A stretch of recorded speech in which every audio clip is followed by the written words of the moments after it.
We live up in Woodstock, Illinois, past Chicago, the city a little bit, and out towards the country. So we live in the country a little bit. And he's 32 years old, and I am 28. I used to be an electrical engineer. I'm retired about a year ago thanks to this awesome business. Just all the crowd I was always hanging out with always kind of drew me to doing things that were a little bit crazier, doing things. We were trying to break every kind of law we could. We were trying to do everything immoral we could. We were just trying to see what we can get away with. Most of us were pretty bored. Most of us didn't know what to chase after in life. And I never was really that excited about going to work in the corporate world or anything like that. And you know what? I realized that throughout this whole process. I started realizing that, there's a lot of things that my character kind of kept diminishing, if you guys know what I'm talking about. My character kept kind of going down. There was probably a time in my life when there was things that I really were important to me that were little by little diminishing by the people that I was hanging out with. And, I got to a point in my life, to fast forward up to about 27 years old where I had been through so many different things and I had done so many different things that I was really feeling pretty much like a loser. I mean, granted, if you looked at me on the outside, I was the guy that had a ton of friends. I was the guy that had, I say friends, I had a lot of associates. And I had a lot of people that we could go to the bar with. I had a lot of people that I could throw a party and have 150 people show up in a 2-hour notice. I could do a lot of that kind of stuff. I had a decent car. I had a pretty big title as a senior electrical engineer. I had a little bit of money for being a young single guy at 27 years old. But here's the thing, I was absolutely frustrated out of my mind. And I read in one of the books in the book list, or one of the books that I've read since I've been in the system, that has said that, everyone's frustration in life stems from their own personal lack of achieved potential. And I read that statement and it absolutely got through to me. Because I said, that's exactly it. It's just the fact that I'm bored. It's the fact that I don't have anything worthwhile to chase. It's not that I'm not willing to chase something, I just have never had anything up to this point. And when my sponsors showed up, flashing forward a little bit, I moved to North Carolina to work for a Fortune 50 company called Corning Incorporated. I figured I'd go down there, I'd get myself a decent day job, and I had, it was one of those jobs where you had about 5 hours worth of work and you had 8 hours to do it in, and you go to work every day and it gets really, really boring and really, really old. And, I was at a point where I remember being at the bars, doing my thing 6-7 nights a week. Every time I finally had what I thought was a decent friend, next thing you know, he's trying to pick up my girlfriend when I'm not looking. And I was just surrounded with all this different situation. I remember getting to a point where I hit my knees one night. And back then, I had no spiritual type of background at all. I never grew up with any at all in my life. And so I didn't even know what praying was, but it was the last kind of shot I had, I figured. So I got on my knees one night, and I remember after I got home from the bar, which is crazy, Got out to the bar before I passed out. I got on my knees and I basically looked up and I was like, dude, I don't know what do you say? I was like, I don't know how to do this or anything, but here's the thing, I'm hurting. If you can kind of help me out, I don't know where else to look. So dude, if you can do something, whatever it is that you do, to help me out, I'd appreciate it. Good night. I think I said good night. I think I said amen. And I remember, and watch this, 8 days later I get a call who's my sponsor in business. He is a guy that I graduated high school with who I hadn't seen for 9 years. Okay, I had gone to West Point out of high school, stayed there for a year. He had gone to the Marines. We said we'd always keep in touch, never did one time. And I moved down to North Carolina, moved to the city where he was living in. Somehow his mom had found out that I was down there and stuff, and he called me. And you know what? I went to a meeting. I remember going to my first meeting, and I remember the guy talking about the plan, and I remember being absolutely frustrated because he's sitting there and he's talking about the dream, man. He's talking about taking his family on vacations once in a while. And I'm an engineer sitting in the audience with my notepad out. Like, how do you take notes on this? You know what I mean? And here's the two things that I remember from his plan. One was that the guy was like in his early 30s and making a good 6-figure income and had no day job.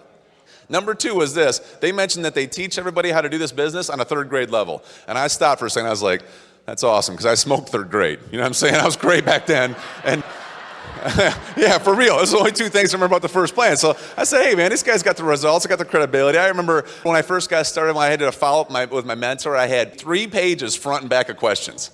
Right? Oh yeah, that's probably fun for him, And after about 2 or 3 questions, he basically just stopped me and he was like, all right, that's no problem. I'll answer all these questions. Questions like, what's to say the company won't go under? What's to say that this is really going to work out for me? And he's basically said, hey, I'll answer every single one of your questions about this business if you answer them about your job first.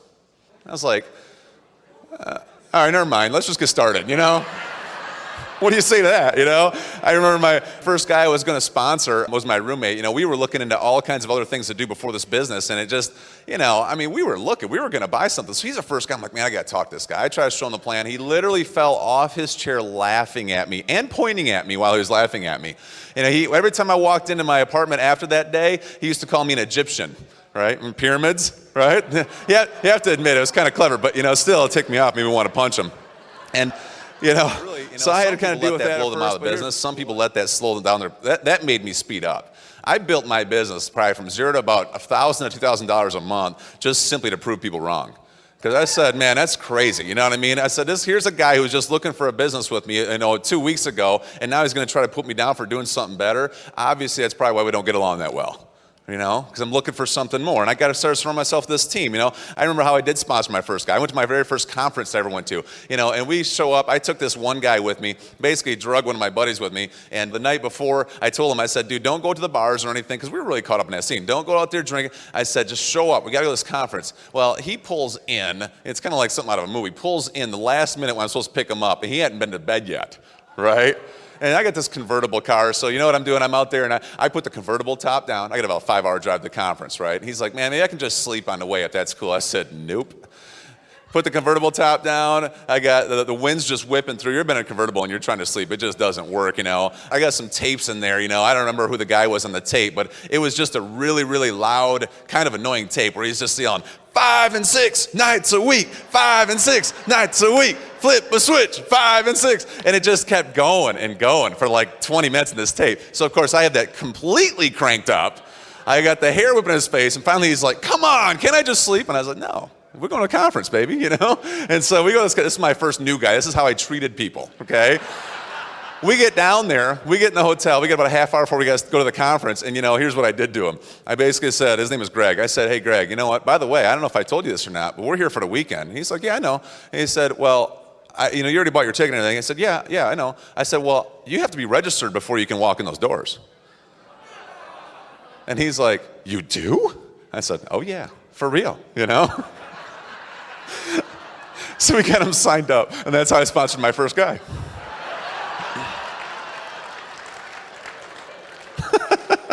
Of course, I get back. I remember being at that conference and sitting there and judging and grading everything and saying, man, what's wrong with that guy? No, that guy, he's probably the big guy behind the scenes who's doing all the stuff, I remember doing this, and finally my sponsor, I'm trying to get him involved. My sponsor had been in the business for about 2 years, and finally, after a while, I was like, what's up with that? Look at that guy, and I was just really rude. And finally, he puts his notepad down, turns and looks at me during the middle of a conference and says, not in a quiet voice, okay, not whispered, he turns to me and said, let me explain something to you very thoroughly, okay? Most of those guys on stage are making more money in a month than you're making in a year, and I want to go somewhere in my life instead of hanging out with a loser like you if you keep talking like that. He said, so you can either pay attention or you can go home. And he picked up his stuff, and he started paying attention again.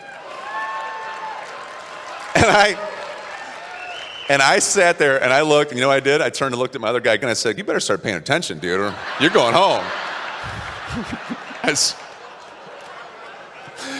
Oh man, I remember going through my list pretty heavily up front, getting no-showed. Every single person I tried to show this plan to no-showed me at first. And I didn't really have credibility with anybody because of the background that I had. And so I had to learn right away. I mean, after I went through a lot of people on my list, some of the people showed up, some didn't. Nobody really got started. And so, I called my sponsor, and I'm like, man, I don't understand. Nobody's really looking. He's like, oh, nobody's really looking, huh? Have you seen an Achieve magazine? And he's like, why don't you read that again and call me back? And I call him back, I'm like, seriously, man, what's the deal? He said, well, you got 2 choices, man. He said, you told me you wanted to get out of your day job. He said, you told me you wanted to get free. He said that you told me that you wanted more out of life. He said, you told me for a half hour with tears in your eyes that you were tired of where you're at in life. He said, so you got 2 choices right now. You can either belly up and quit because none of your buddies wanted to do it because of their lack of ambition. You're going to hold yourself back, okay? Or you can man up and start shaking a stranger's hand. Choice is yours. And he hung up on me. See, my sponsor was awesome, absolutely awesome. He knew how to work with me, and so I was like, fine, and I went out there and I started talking. I remember my first cold contact. Oh my gosh, it still makes me nervous thinking about it.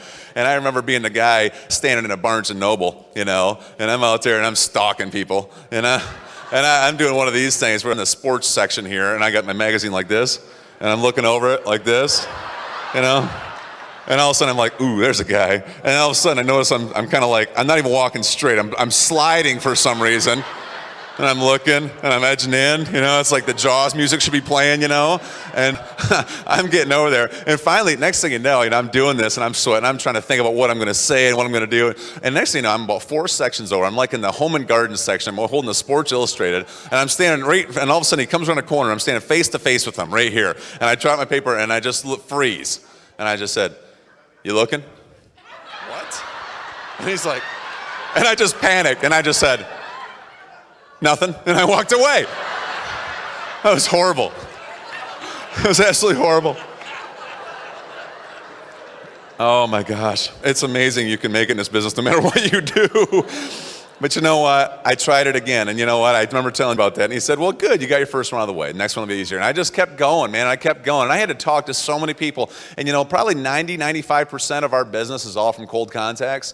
95% of our business. I just got out there, and I said, if there's one thing that I need to get good at, I need to get good at being able to be friendly to someone and talk to someone, because my list opens up to 6 billion people then. And then when your list opens up to 6 billion people, I'm talking to some leaders in the room here. I think you have to be a mental midget and not think you can find 6. It's true, because I think that, man, if there's people out there looking like you wouldn't believe. There's people out there looking for every kind of opportunity. I just got my Social Security Administration thing in the mail the other day, where it tells you how much money you'll make at like 62 years old. And I just got this, and based on a $90,000 a year income that I had before I retired as an engineer, if that maintained for 30 more years, I'd make $1,558 a month.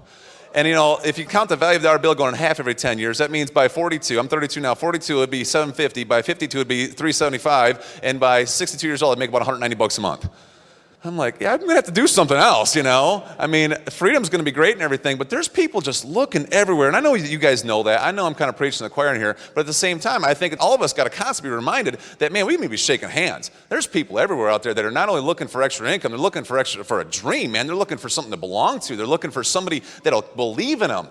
This business absolutely revolutionized my entire life. It didn't only just change my life, it changed my family's future. It changed generations, and I'm just like so jacked about that, and I'm so thankful for this team, and I'll tell you what, it's really cool to be able to finally say thanks to Dexter and Bertie Yeager, because, if it wasn't, I think about that all the time, and every time that something goes wrong and the guy doesn't get in or something, I think about all the people that can be impacted by you 10 years from now, 20 years from now, 40 years from now, if you just stay steady and don't quit, and you just shake one more hand. And I thank God for Dexter, I thank God for these guys, because I don't know what our future would be.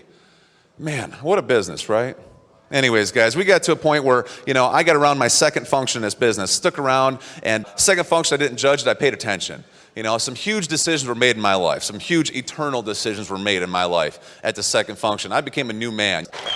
And after that, you know what happened? I got a dream, man. I'm 3 months into the business now or so. I remember calling saying, "Hey, man, I just made a big decision. I'm not drinking anymore." And, he's like, "You serious?" And I said, "Yeah." 10 years of 6, 7 nights a week being an alcoholic, never being able to find a way out. I get around this business team for 3 months, and I've never drank a drop since. Is that wild or what? See, and when I first did that, that was not an easy thing to do. When I first broke away and made that decision, and here's one thing that locked me into business more than anything. It was my sponsor. You know what he did? I remember all of a sudden he conveniently would make himself available on a Friday or Saturday night when he knew my buddies would give me a hard time trying to get me to do other things. He'd conveniently say, "Hey, man, let's draw your group out. Hey, man, let's get together Friday night." He's got a wife and kids at home, and he would take his Friday and Saturday nights out for the next probably 2 or 3 months to spend with me, so I had somebody to hang out with, so I wouldn't be too tempted to go do that. And I'm telling you guys, that's the most special thing anybody in my life's ever done for me. And after that, you know what I did? I said, "Hey, if you're willing to do it," and I didn't tell him this, but I've been showing him this. I said, "You can listen with your eyes about this." Right? I said, "Oh, you've been in this business for 2 years." He hadn't had a lot of results yet, but he stood strong. And I told himself, in my mind, I will be the most stress-free blessing in your business ever. I will be the guy who grows supernaturally. I will be the person who's going to prove you right, because you've changed my life completely. And I'm never going to forget to appreciate that. Through my activity, I'm going to show it. Y'all excited about doing that for your upline?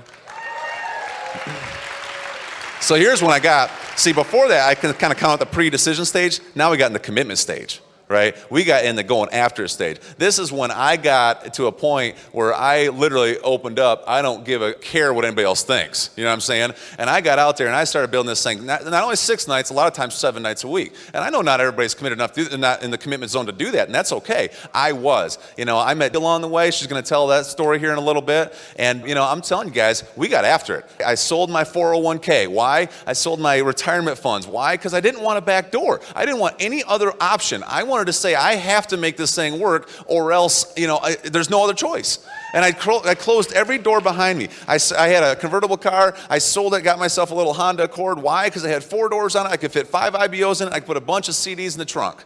And that's why I did that. And in the next 2.5 years, I put 180,000 miles on that thing, driving anywhere somebody would listen to me. And we got jacked about that, We also learned little things. Like when I was at West Point, I played for Army for a little bit, and I was in some big flag football leagues, and I just said, I don't need this stuff anymore. And I got rid of everything, and it was pure focus. And I'm telling you, man, you didn't see me at home before 1, 2 in the morning for about 3 years, and we just got after it. And what I realized was that when I moved to Michigan, I'll just give you a little heads up, I got laid off again from Corning. Me and about 1,000 other people moved up to Michigan, started working for Whirlpool Corporation up in St. Joseph, Michigan. The closest meeting that I could attend was about almost 2 hours away up in Grand Rapids, Michigan. And you know what? I said, well, fine. If that's where it's at, that's where I'm going to grow. And I would drive. I'd get on my work at 4:30 every single day. And now, did everybody else get to work that time? No way. I just told them I had family obligations. I got stuff I have to do. I'd take care of. If I have to finish some projects, I would come back after the end of the night at 1 or 2 in the morning, and I'd finish my stuff up. Because I had prime time in there, man. I was building my business. My business sign got turned to open at about 4 o'clock, And so we got in the car. I got out there, man. I'd be changing my shirt, putting on the right stuff, and I'd be out there and I'd be contacting people up in Grand Rapids. I'd have to drive 2 hours one way, 5, 6 nights a week to cold contact people to try to get them to a meeting up in that city. And we did that for, 18 months or so. I think we sponsored, I never was Mr. Sponsor 15 legs in a month or anything, but my first 2 years in business, I never didn't sponsor one leg. I sponsored probably 1 to 2 legs every single month for about 12 to 24 months. And, we got ourselves, 24, 35, 40 wide, whatever it was. And we just said, you know what, we're going to go out there. There's one thing we can control, or the 2 things we can control is our attitude and our actions. I can control my attitude. I can say, I'm going to go out there and win. It doesn't matter if this guy wants to do it. It doesn't matter if this guy wants it. It doesn't matter if this guy wants it. You know what it matters? It matters if I want to do it. Right? And I'm going to go out there and I'm going to control my activity. And every single time that I didn't feel like doing the business, I did it more because I knew that was an awesome opportunity to get ahead. Because I think most people are so controlled by their emotions. Here's what I learned. I learned from my mentorship that emotions are a great thing to feel with and an awful thing to make decisions with. Right? And so I never let my emotions control me. And I just said, it doesn't matter if I'm tired. If I'm tired, I'm going to go harder. And you know what? I said, here's the biggest thing that always goes in the back of my head, though. I know how solid this team is. And if I just get people to the team, it's going to grow. I don't have to be a leader yet. I don't have to learn how to do anything like a Larry Winters does yet. I'm just going to control what I can control, and I'm going to get after it. And that literally moved us on so much, it's not even funny. We got after the consistent, persistent work ethic. I have a quote up on my wall that says, whatever you passionately pursue, you will possess. And I got passionately highlighted. Because you got to have some passion, guys. You got to get excited about what you're doing. And we went up there, and next thing you know, here's another tip that I learned. I learned also that when I'm sponsoring people, that I'm going to sponsor people that want to be sponsored. Right? I know it sounds simple.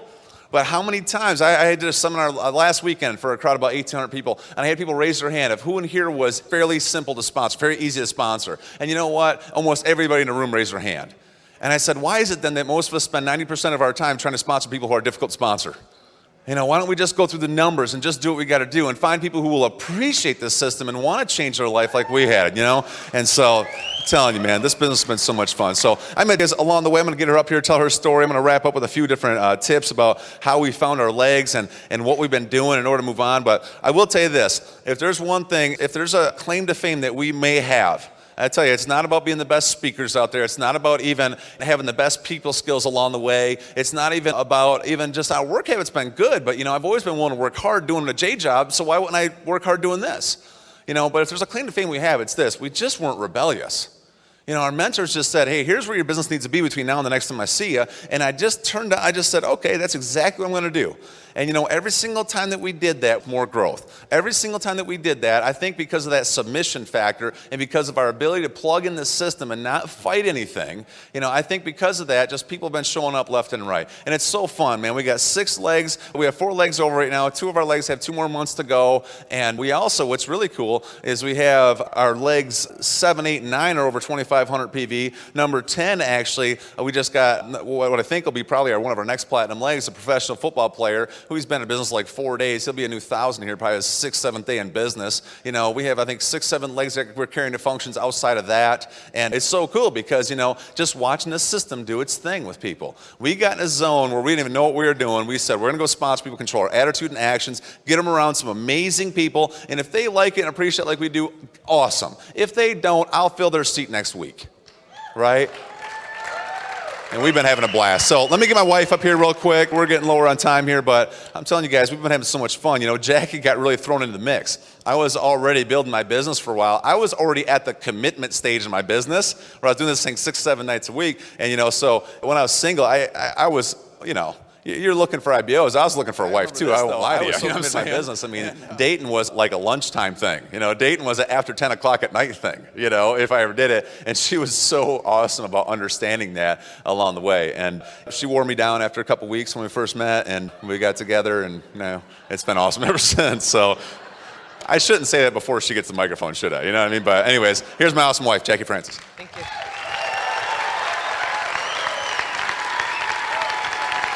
Okay.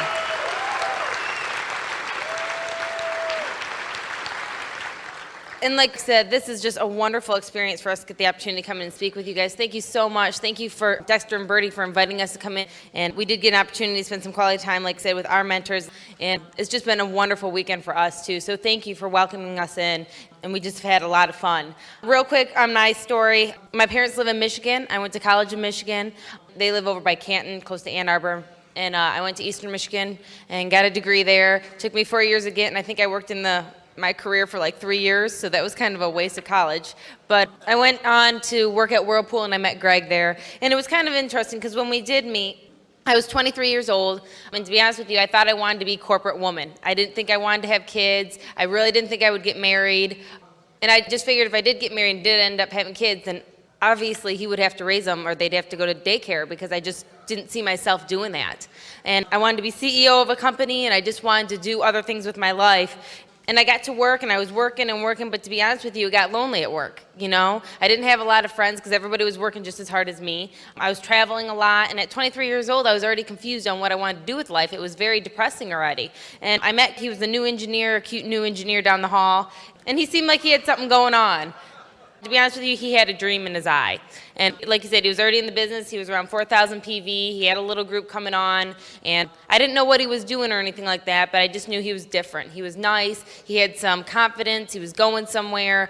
And he was talking about things that mattered, you know, unlike the other people I had been dating in my life previously. So after 2 months of dating, he took me to my first meeting to see what he was doing. And when I got there, I definitely saw that it made sense. It made sense. And I was excited about that. But the one thing that I was concerned about is all the people that were there and everybody that was doing something, was this something that I could fit into? Is this something that I could be a part of? I was 23 and there was a lot of young people there. And I just wanted to know, was this something that I wanted to do for the rest of my life? So after I saw the plan, after I thought about it for a little bit, I did want to do it. I did want to be a part of it. And more than anything, I think I wanted to just get to know more. You know, I just wanted to know who he was, and I figured this was the best way. So I started supporting him and getting excited about the business. He encouraged me to listen to CDs and read some books. And to be honest with you, I didn't feel like it at first. He was kind of telling me what to do, and I didn't like that at all. And he'd be like, you need to listen to the CD, and he'd put it in my CD player when we were driving down the road, and I'd be like, okay, we'll listen long enough until he gets out of the car, and then we're going to eject that thing really quick. And so he'd get out, and he'd go do what he was going to do. I was like, eject? What are we listening to? And I would just get frustrated because I just didn't want to be told this is what we need to do. But I soon realized that pretending to listen to CDs and pretending to read books weren't going to help me. We weren't moving on any quicker, and I decided to start supporting him. I started getting excited about the products. I started getting excited about our future and our dreams and what could possibly happen for the next generations to come and for the people in today's world. I looked around and I was like, there are so many young people out there confused. They think the corporate life's going to take care of them forever, and the truth is that they're just working really hard in college and then laying on their butts 6 months later after they get a job. And I thought that was really sad. So I wanted to start helping people. I wanted to start helping other ladies realize what a reward it is to be a supportive wife. What a reward it is to have a family and to help the next generations. And I just got excited about doing that and coming out of my comfort zone and starting to step up my role. So, you know, I started working on myself. I wanted to become a better person. I wanted to find myself. And I started listening to Greg, which really helped our business, I guess. I stopped fighting him. Naturally, being a cleric personality, a stronger personality, I had to learn how to work with instead of us working separate and to put our skills together. So I took responsibility of our business. I think that was one of the biggest things for me, is taking responsibility of our business and realizing that it was our business, not just his business, because it was his at first. And so I took responsibility and started getting excited about that. I started seeking out my upline, which helped a lot. being mentored by, I mean, it was really cool because we were communicating with them earlier in the weekend, and she said, what's really cool is, she's like, I remember getting to know Birdie, and I remember her always just putting her arm around me and leading me and teaching me the next steps that I needed to do. And she's like, and she really mentored me to move on. I just thought to myself, I'm like, isn't that awesome how things are duplicated? Because that's what Pam has done for me. She hasn't told me what to do, she's just mentored me along the way type thing. And it's really hard sometimes when, people are always speaking about maybe your mentors or your speakers and stuff like that. You're like, can I really do that? Is it something I could really do? And I don't think at first I wanted to do it. I don't think I wanted to get up here and speak. I don't think I wanted to stretch myself and meet new people at first, but I did want what they had in life. I did want the peace. I did want the happiness. I did want the comfort. I did want to put my head down at night and realize that I had no worries anymore and that I was really helping people versus being a taker like the world is. We are naturally selfless people in this world, and to be selfless versus selfish is a very nice way to live your life. It's a peaceful way of living your life. So I think that was one of the big things, taking responsibility and becoming the lady that I wanted to be instead of a strong woman, being a woman of strength, and realizing the difference for that you don't need to take care of you all the time, that you can help other people, and then naturally you'll be taken care of. And we've had a lot of fun, I think, in our business. We've always laughed. We've always had some fun experiences, just like you guys do. I wouldn't be telling you guys anything new. One of the fun times that happened 2 years ago, though, was when Greg retired me. And it was really neat because, again, when I started the business, I didn't know if I wanted to be retired. And now I'm just like, yeah, never again am I working. I'm not ever going back. But it was cool because our business had gotten to a level, we were about to start Emerald qualification, and it was like, I'm going to go talk about, our finances and what's going on in our business and what we need to do to move on to Diamond and whatnot. And I was sitting in my cubicle at work. I just remember being stressed out because of traveling and everything going on. And he's like, are you sitting down? And I'm like, yeah, what's up? What's good to say? He was just kind of calling me, and I was at my cell for a minute. And he was like, I said, if you want to come home, we can set your date. Are you ready to come home? And I just remember sitting there like, wait, what? Repeat, rewind. And he's like, are you there? And I'm like, are you kidding me? And he said that he could just almost feel the tears coming down my face to hear that I got to come free if I wanted to be free. And it was really neat because, I didn't know if it was a dream of mine at first, but it was a big dream to retire me even from the beginning. He always put that dream in front of me. He always spoke about getting me free. And on that day, I think he had over 300 plus people in my parking lot at my job. And there was, everybody had big banners. Everybody was making a big party out of this, and my boss was just flipping out, but I was having a blast, and it was so much fun. I was coming out like a deer in headlights, but Greg was having a blast, and it was one of the most special moments in this business because we got out there, did some work, helped some people, and since then, Greg's been retired. We've been planning more retirement parties, and we're excited about getting women free, getting men free so they can come home and if they want to help their family or do whatever it is that they want to do with their life. So we are excited. Thank you for having us, and here's my EDC. Good job, Eric. All right.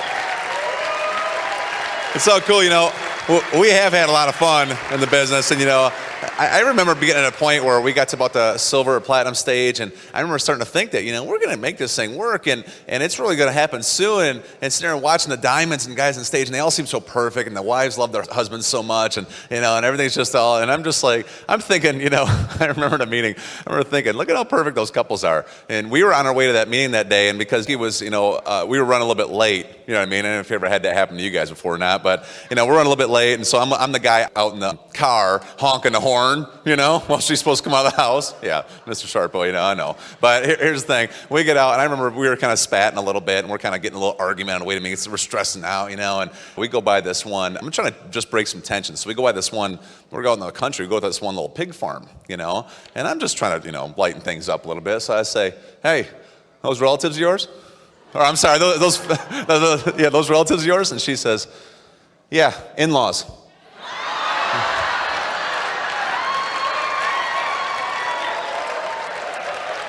She is witty, that's for sure.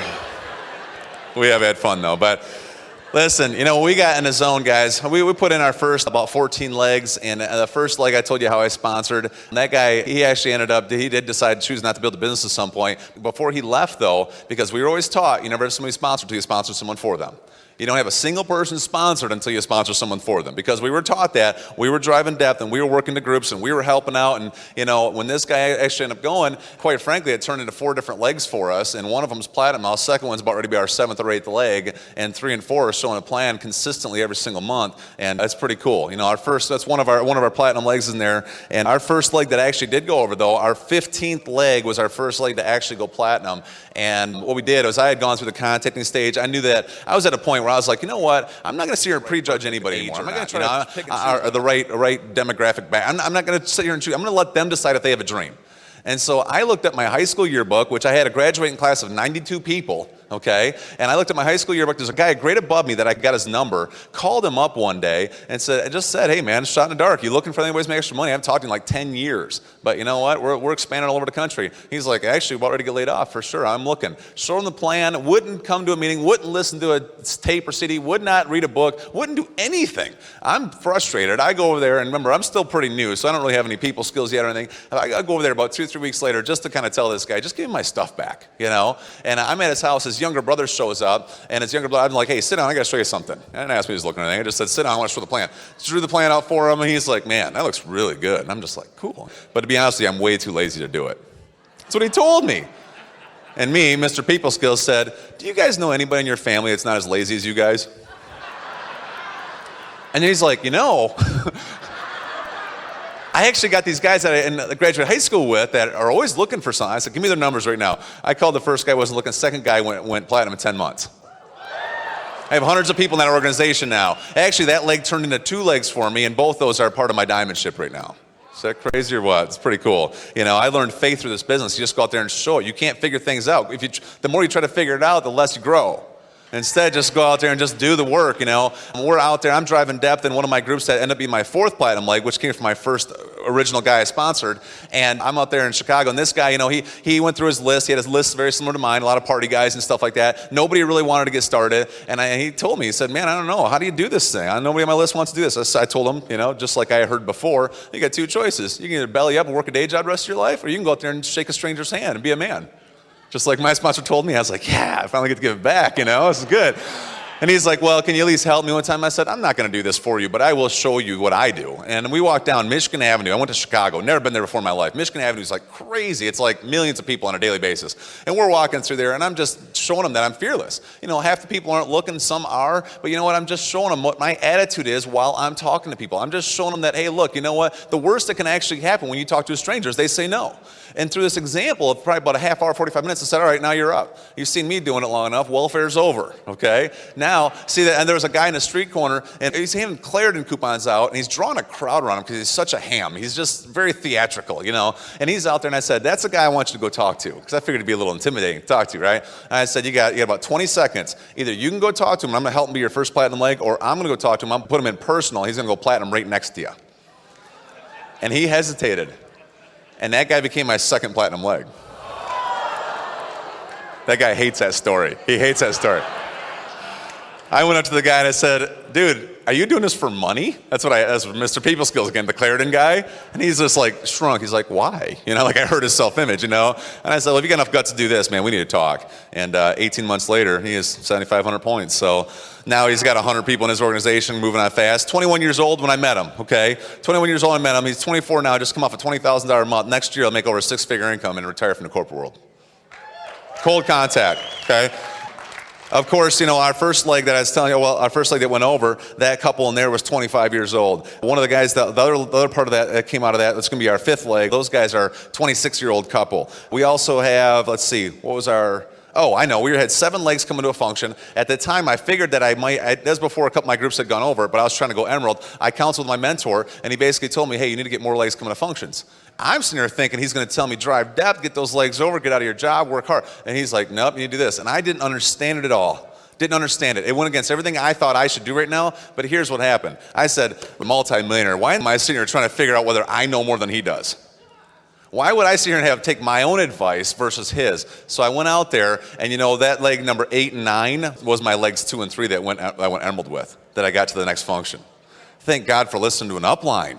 right? And you know, we just kept building the business. Every time I got 9 legs, Larry told me to get 12, then he told me to get 15, then he told me to get 18. And you know, I'll be honest with you, when I got about 15 legs coming to functions, I was busy. You know what I mean? I'm busy. I'm chasing death. I'm doing this. I got 15 legs, and I counseled with one more time, and you know, we had things going pretty good. And he sat there, and I'm trying to draw my group out for him and everything, and he just like, whatever. I don't need to see that. He said, how many legs you got coming to function? I said 15. He said, get 18.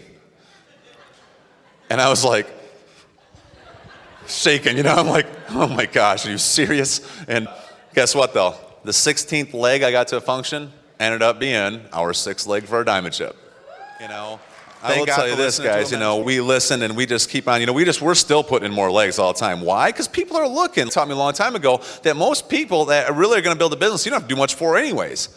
You know, I got so many guys in my group right now that are coming on strong that I expect to be some of our biggest legs down the road that end up being our 18th, 19th leg coming to something, you know, and it's just really cool. It's just cool to always stay in the mode. Besides that, every time I'm starting up a new person all the time, I learned this from one of Larry's diamonds. Whenever I'm working with new people all the time, instead of starting to feel like I'm getting to a point now where I'm the leader in the area, I should be a leader in the area, you know, instead I'm in there in the trenches, man, still working my business, still shaking hands, still making the phone calls. And the biggest reason why is because when I do that with new people, it makes me think like a new person, and it makes me more effective for my whole team. I think that is being a leader, right? I think that is being a leader when you stay in the mode like that.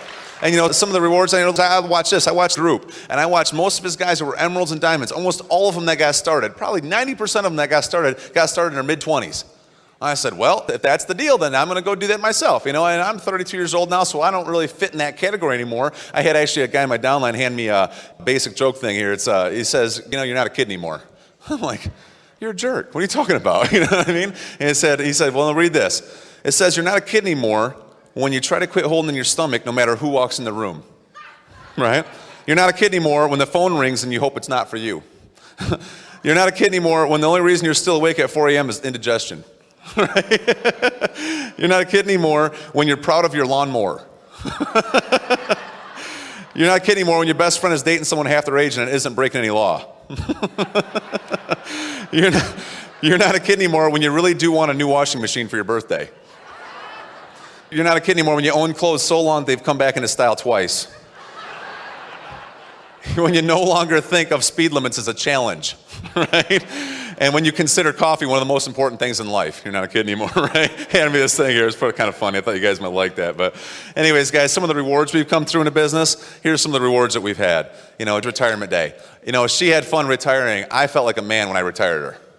I thought it was awesome to be able to give her that option. You know, another cool thing was this. You know, we just come off, and you know, we're not even diamonds here or anything, but we just come off an $80,000 month.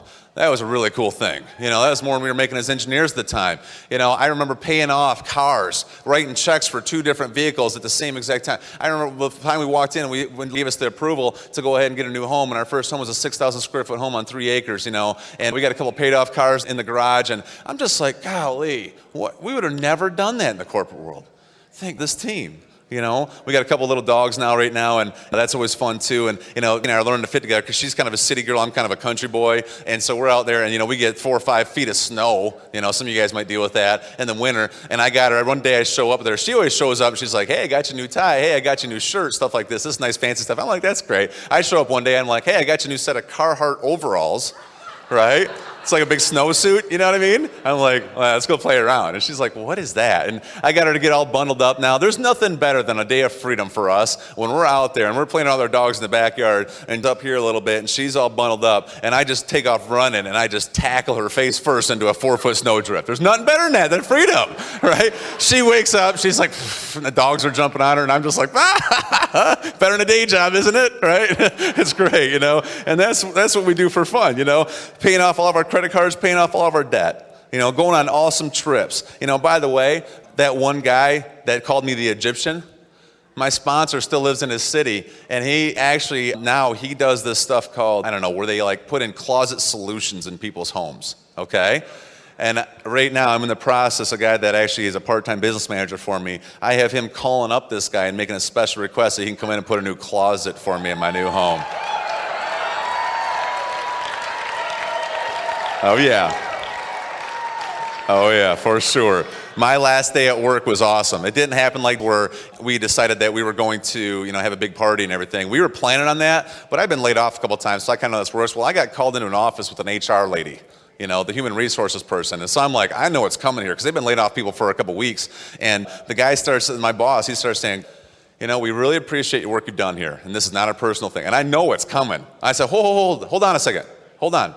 He's like, I don't think he's ever been interrupted when he fired someone before, you know what I mean? I'm like, seriously, can I just say something real quick? And he's like, I guess, and I said, well, I've been doing some thinking. My wife and I have been talking and everything, and because, I don't know if you know this or not, but I actually do something on the side. And he did, he knew it, but I actually do something on the side. And, now that this is only about a fifth of my income, and quite frankly, all the stuff I really do here, I don't know, I just feel like I could do a lot more. I just wanted to officially tell you, before you say what you're going to say, that I am officially quitting. And he just went.